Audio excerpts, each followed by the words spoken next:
آقا ہم سے بھول ہوئی، کھو دی اپنی قدر و قیمت، آقا ہم سے بھول ہوئی۔ دیکھ ہماری آنکھ مچولی، اپنے سینے اپنی گولی، بھول گئے ہم درس اخوت، آقا ہم سے بھول ہوئی۔ بن گئے سیم و زر کے بندے، تن کے اجلے من کے گندے، لٹ گئی ہم سے فقر کی دولت، آقا ہم سے بھول ہوئی۔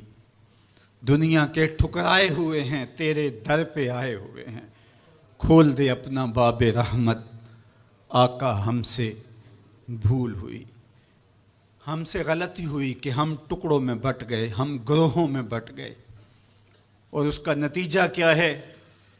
آج پوری امت زخم زخم ہے، پوری امت لہو لہو ہے۔ کہا تمہاری ہوا اکھڑ جائے گی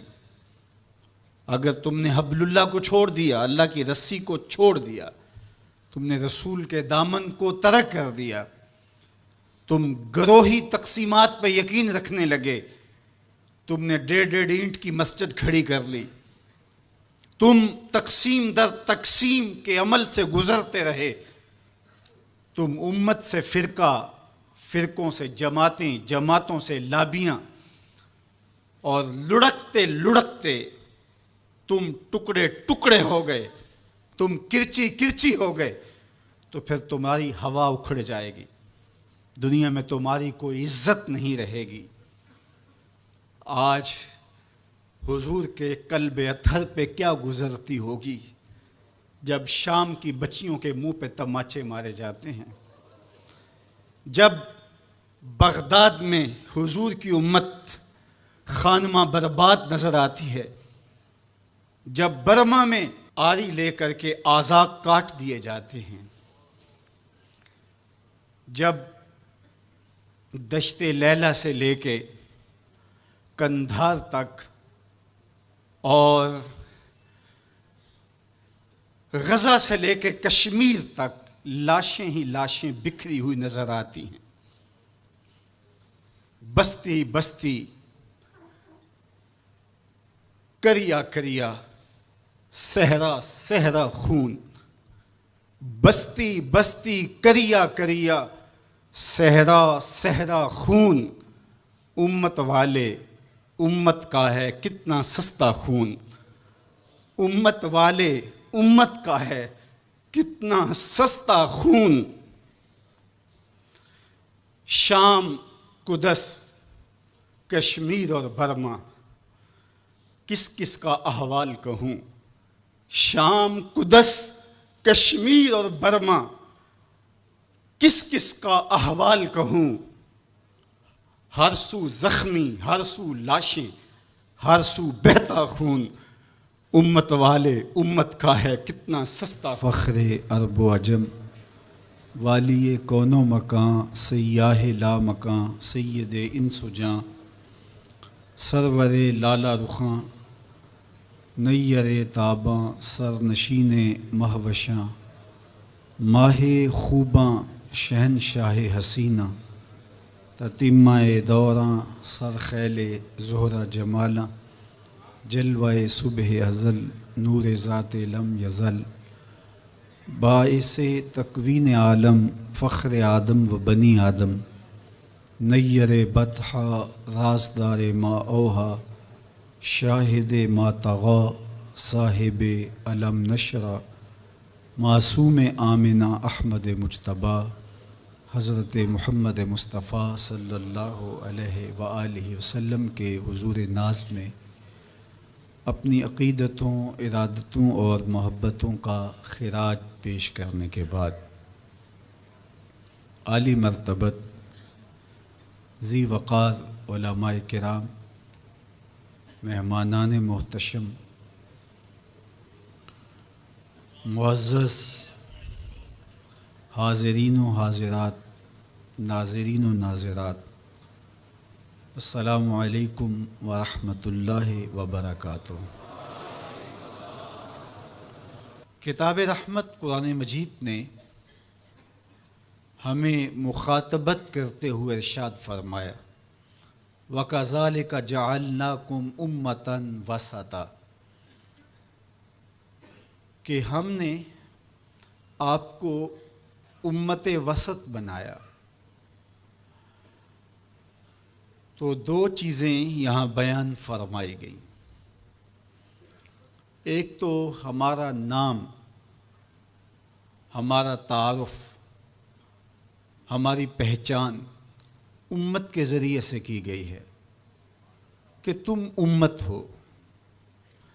اور یہ وہ امت ہے جو میرے حضور نے جوڑی ہے۔ تنکا تنکا کر کے یہ گھونسلہ بنا، کوئی روم سے آیا، کوئی حبشے سے آیا، کوئی فارس سے آیا، کوئی مکے کا باسی تھا، کوئی مدینے کا رہائشی تھا، کوئی یمن سے سفر کرتا ہوا آن پہنچا، اور یہ ایک امت بنی۔ میرے حضور نے امت بنائی تھی، فرقے ہم نے بنائے ہیں۔ امت کو ٹکڑوں میں ہم نے بانٹا ہے۔ استاد ابراہیم ذوق نے کہا تھا، ہفتاد و دو فریق حسد کے عدد سے ہیں، اپنا یہ طریق کے باہر عدد سے ہیں۔ حسد کے عدد نکالو تو 72 بنتے ہیں۔ تو کہا کہ یہ حسد کا نتیجہ ہے کہ امت فرقہ فرقہ ہو گئی اور ٹکڑوں میں بٹ گئی۔ مجھے بتاؤ، جس نے امت جوڑی تھی اس کے قلب اطہر پہ کیا گزرتی ہوگی؟ گھر میں دو بیٹے آپس میں بولتے نہ ہوں تو باپ کے حلق سے نیچے لقمہ نہیں اترتا۔ جس کی امت فرقوں میں بٹ گئی، طائف کے بازاروں میں، مکے کی گلیوں میں،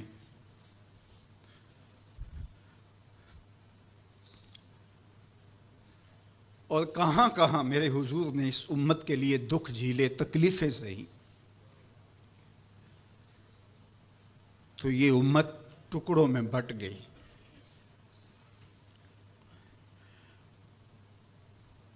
حضور سے ہمیں معافی مانگنا ہوگی، چھوڑ کے آپ کا دامن رحمت۔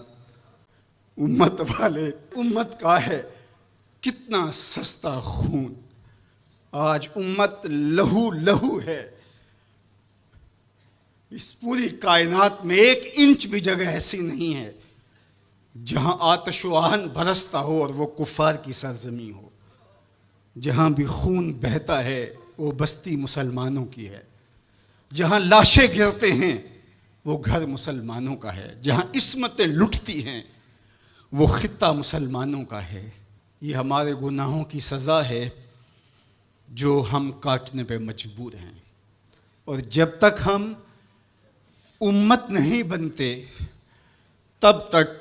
رسوائیاں ہمارا مقدر ہوں گی، اور ذلت ہمارا مقسوم ہے جب تک ہم ان کے دامن سے نہیں جڑ جاتے۔ قوت عشق سے جب دہر میں اجالا نہیں ہوتا تو پستیوں کو بلندیوں سے بدلنے کا قرینہ آپ نہیں سیکھ سکتے۔ نام محمد کو تھام کر کے، امت کی وحدت کے تصور کو اجاگر کر کے،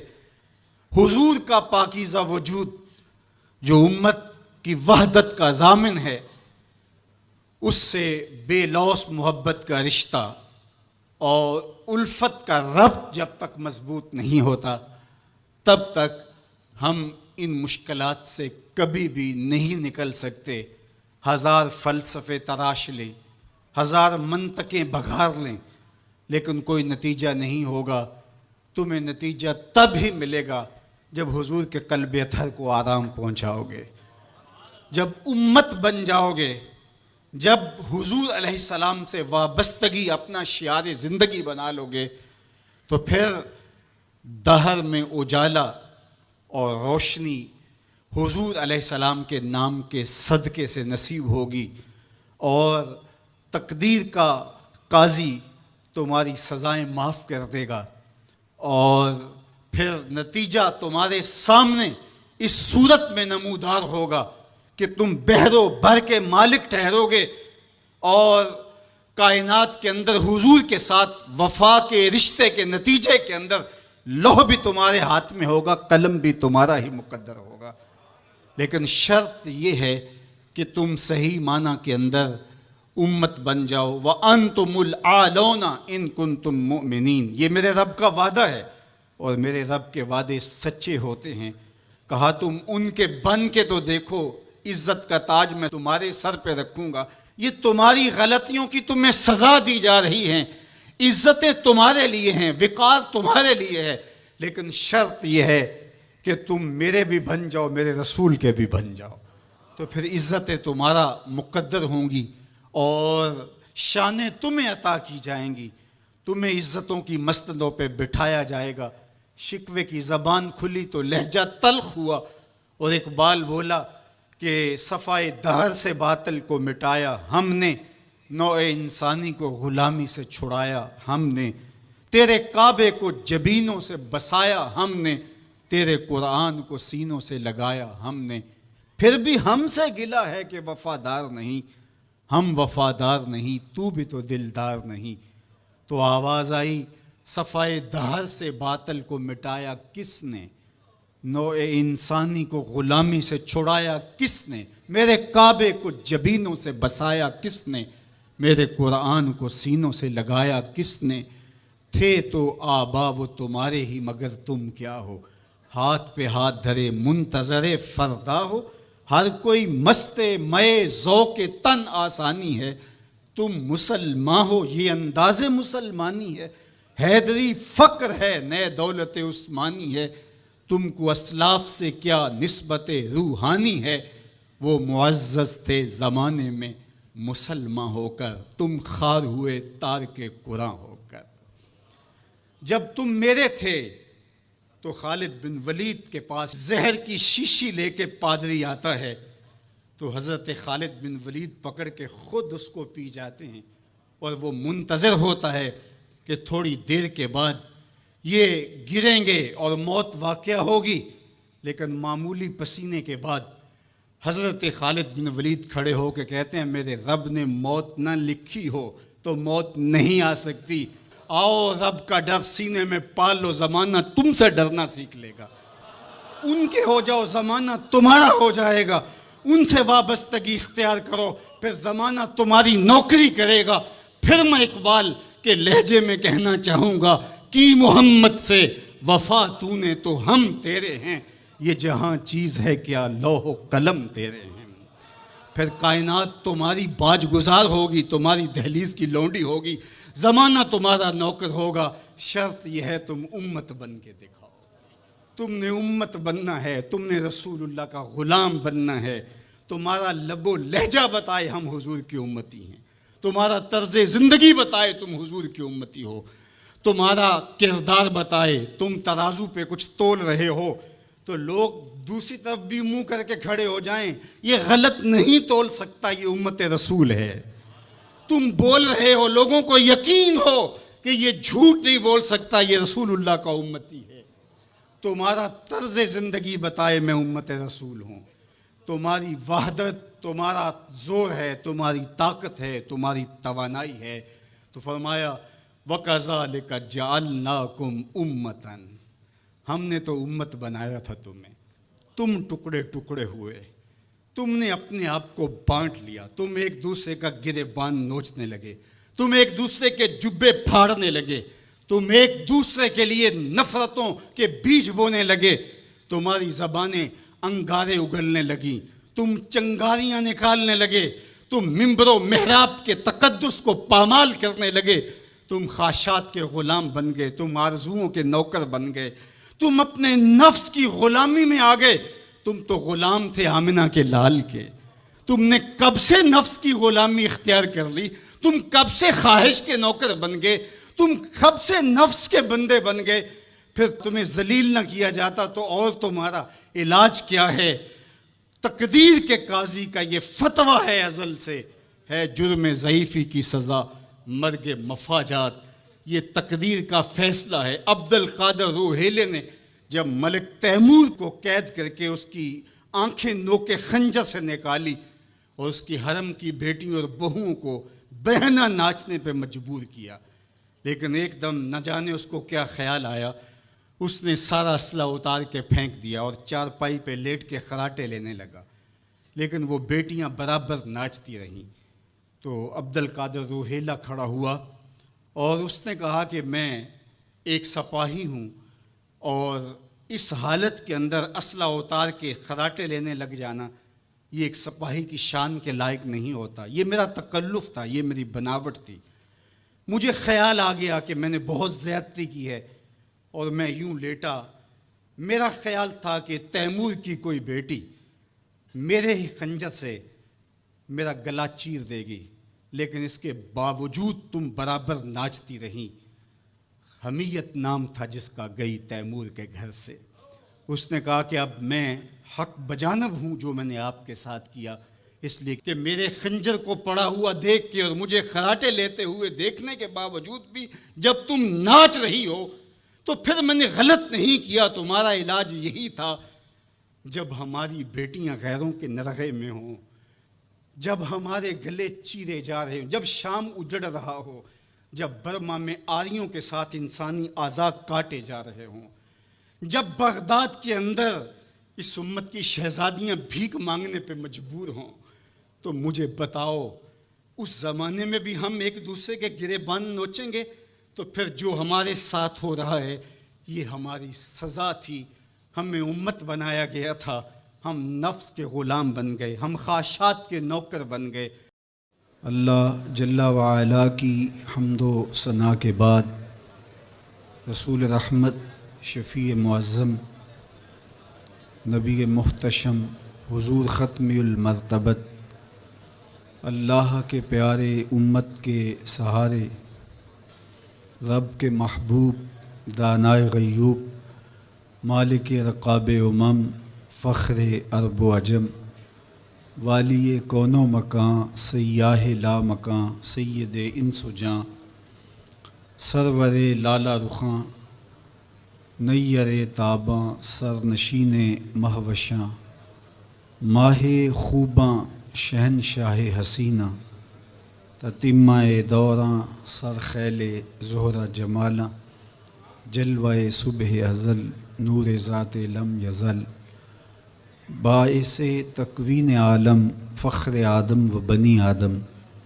نیر بطحا، رازدار ما اوہا، شاہد ما طغا، صاحب علم نشرہ، معصوم آمنہ احمد مجتبیٰ، حضرت محمد مصطفیٰ صلی اللہ علیہ وآلہ وسلم کے حضور ناز میں اپنی عقیدتوں، ارادتوں اور محبتوں کا خراج پیش کرنے کے بعد عالی مرتبت، ذی وقار علماء کرام، مہمانان محتشم، معزز حاضرین و حاضرات، ناظرین و ناظرات، السلام علیکم ورحمۃ اللہ وبرکاتہ۔ کتاب رحمت قرآن مجید نے ہمیں مخاطبت کرتے ہوئے ارشاد فرمایا، وَكَذَلِكَ جَعَلْنَاكُمْ أُمَّةً وَسَطًا، کہ ہم نے آپ کو امت وسط بنایا۔ تو دو چیزیں یہاں بیان فرمائی گئیں۔ ایک تو ہمارا نام، ہمارا تعارف، ہماری پہچان امت کے ذریعے سے کی گئی ہے کہ تم امت ہو، اور یہ وہ امت ہے جو میرے حضور نے جوڑی ہے۔ تنکا تنکا کر کے یہ گھونسلہ بنا، کوئی روم سے آیا، کوئی حبشے سے آیا، کوئی فارس سے آیا، کوئی مکے کا باسی تھا، کوئی مدینے کا رہائشی تھا، کوئی یمن سے سفر کرتا ہوا آن پہنچا، اور یہ ایک امت بنی۔ میرے حضور نے امت بنائی تھی، فرقے ہم نے بنائے ہیں۔